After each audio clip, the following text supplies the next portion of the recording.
કોઈ પણ ટાઈમ નથી, ટુ વ્હીલ લઈને હાલા જતા હોય, હનુમાનજી મહારાજ ની ડેરી આવે, ટુ વ્હીલ લઈને જાય, હનુમાનજી મહારાજ ને પગે અત્યારે એવી રીતે લાગે ટેટ, જાણે આમ જોવે નહીં ને ટેટ. હનુમાનજી મહારાજ વિચાર કરે મારો દીકરો મારી હાજરી પૂરવાયો છે, મને પગે લાગવા આવ્યો. નાની ગાડીઓ ટેટ, મોટી ગાડીઓ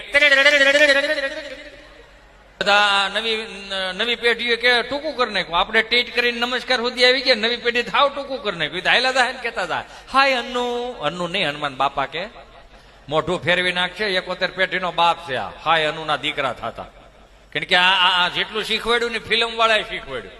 દાદાજી બોલતા હતા કવાણી સાહેબ, દાદુ કરી નાખ્યું આ નવી પેઢીએ. મામા બોલતા હતા, મામું કરી નાખ્યું. જીજાજી બોલતા હતા, જીજુ કરી નાખ્યું. ફૂવાનું ફૂ નો થયું. આ ગુજરાતી ભાષાની તાકાત. કાં કહેજો નહીં એ ભાઈ ફૂ આવ્યા.